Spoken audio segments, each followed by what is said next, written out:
ओम नमो भगवते वासुदेवाय नमः। श्रीमद् भागवत कथा तृतीय स्कंद 11वां अध्याय। श्री मैत्रेय जी कहते हैं, विदुर जी, पृथ्वी आदि व कार्य वर्ग का जो सूक्ष्मतम अंश है, जिसका और विभाग नहीं हो सकता तथा जो कार्य रूप को प्राप्त नहीं हुआ है और जिसका अन्य परमाणुओं के साथ संयोग भी नहीं हुआ है, उसे परमाणु कहते हैं।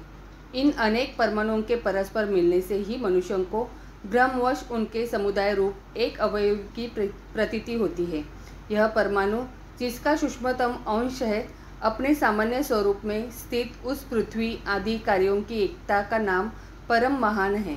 इस समय उसमें न तो प्रलयादि अवस्था भेद की स्फूर्ति होती है, न नवीन प्राचीन आदि कालभेद का भान होता है और न घट पटादि वस्तुभेद की ही कल्पना होती है। साधु श्रेष्ठ, इस प्रकार यह वस्तुओं के सूक्ष्मतम और महत्तम स्वरूप का विचार हुआ। इसी के सादृश्य से परमाणु आदि अवस्थाओं में व्याप्त होकर व्यक्त पदार्थों के भोगने वाले सृष्टि आदि में समर्थ अव्यक्त स्वरूप भगवान काल की भी सूक्ष्मता और स्थूलता का अनुमान किया जा सकता है। जो काल प्रपंच की परमाणु जैसी सूक्ष्म अवस्था में व्याप्त रहता है, वह अत्यंत सूक्ष्म है, और जो सृष्टि से लेकर प्रलय पर्यंत उसकी भी सभी अवस्थाओं को भोग करता है, वह परम महान है। दो परमाणु मिलकर एक अणु होता है और तीन अणुओं के मिलने से एक त्रैसेरेणु होता है, जो झरोकों में से होकर आई हुई सूर्य की किरणों के प्रकाश में आकाश में उड़ता देखा जाता है। ऐसे तीन ऋषु रेणुओं के पार करने में सूर्य को जितना समय लगता है, उसे त्रुटि कहते हैं। इससे 100 गुना काल वेद कहलाता है और 3 वेद का एक लव होता है। 3 लव को एक निमेष और 3 निमेष को एक क्षण कहते हैं। 5 क्षण की एक काष्ठा होती है और 15 काष्ठा का एक लघु, 15 लघु की एक नाड़िका कही जाती है और नाड़िका का एक मुहूर्त होता है, और दिन के घटने बढ़ने अनुसार 6 या 7 नाड़िका एक प्रहर होता है। यह याम कहलाता है।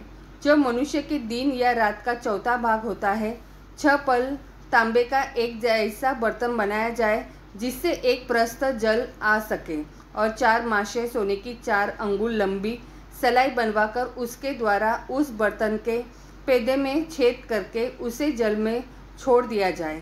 जितने समय में एक प्रस्थ जल उस बर्तन में भर जाए, वह बर्तन जल में डूब जाए, उतने समय को एक नाड़िका कहते हैं। विदुर जी, 4-4 पहर के मनुष्य के दिन और रात होते हैं, और 15 दिन रात का एक पक्ष होता है, जो शुक्ल और कृष्ण भेद से 2 प्रकार का माना गया है। इन दोनों पक्षों को मिलाकर एक मास होता है, जो पितरों का एक दिन रात है। 2 मास का एक ऋतु और 6 मास का एक अयन होता है। अयन दक्षिणायन और उत्तरायण भेद से 2 प्रकार का है। ये दोनों अयन मिलकर देवताओं के एक दिन रात होते हैं, तथा मनुष्य लोक में ये वर्ष या 12 मास कहे जाते हैं। ऐसे 100 वर्ष की मनुष्य की परम आयु बताई गई है। चंद्रमा आदि ग्रह, अश्विनी आदि नक्षत्र और समस्त तारामंडल के अधिष्ठाता काल स्वरूप भगवान सूर्य परमाणु से लेकर संवत्सर पर्यंत काल में 12 राशि रूप संपूर्ण भुवन कोश की निरंतर परिक्रमा किया करते हैं।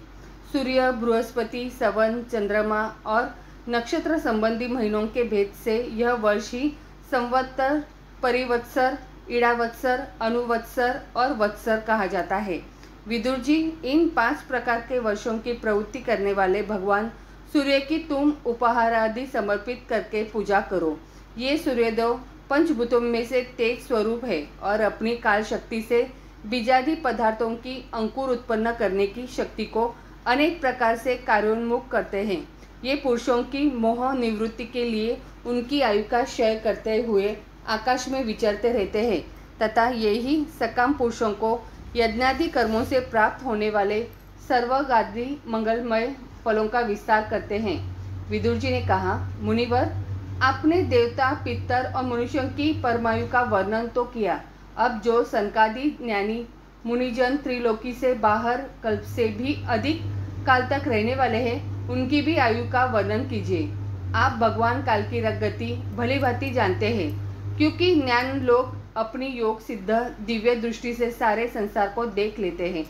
मैत्रेय जी ने कहा, विदुर जी, सत्य युग, त्रेता, द्वापर और कली, ये 4 युग अपनी संध्या और संध्यांशों के सहित देवताओं के 12 सहस्त्र वर्ष तक रहते हैं, ऐसा बतलाया गया है। इन सत्यादि चारों युगों में क्रमशः 4, 3, 2 और 1 सहस्त्र दिव्य वर्ष होते हैं, और प्रत्येक में जितने सहस्त्र वर्ष होते हैं उससे 2 गुने 100 वर्ष उनकी संध्या और संध्याशों में होते हैं। युग की आदि में संध्या होती है और अंत में संध्यांश। इनकी वर्ष गणना सैकड़ों की संख्या में बतलाई गई है। इनके बीच का जो काल होता है उसी को काल वेताओं ने युग कहा है। प्रत्येक युग में एक विशेष धर्म का विधान पाया जाता है। सत्य युग के मनुष्यों में धर्म अपने चारों चरणों से रहता है। फिर अन्य युगों में अर्धधर्म की वृद्धि होने से उसका एक एक चरण क्षीण हो जाता है। प्यारे विदुर जी, त्रिलोकी से बाहर महलोक से ब्रह्मलोक पर्यंत यहाँ की 1 सहस्त्र चतुर्युगी का एक दिन होता है और इतनी ही बड़ी रात्रि होती है जिसे जगतकर्ता ब्रह्मा जी शयन करते हैं। उस रात्रि का अंत होने पर इस लोक का कल्प आरंभ होता है। उसका क्रम जब तक ब्रह्मा जी का दिन रहता है तब तक चलता रहता है। उस एक कल्प में 14 मनु हो जाते हैं। प्रत्येक मनु 71 चतुर्युगी से कुछ अधिक काल तक अपना अधिकार भोगता है। प्रत्येक मनवंतर में भिन्न भिन्न मनुवंशी राजा लोग, सप्तर्षि, देवगण, इंद्र और उनके अनुयायी गंधर्वादि साथ साथ ही अपना अधिकार भोगते हैं। यह ब्रह्मा जी की प्रतिदिन की सृष्टि है जिसमें तीनों लोकों की रचना होती है। उसमें अपने अपने कर्मानुसार पशु, पक्षी, मनुष्य, पितर और देवताओं की उत्पत्ति होती है।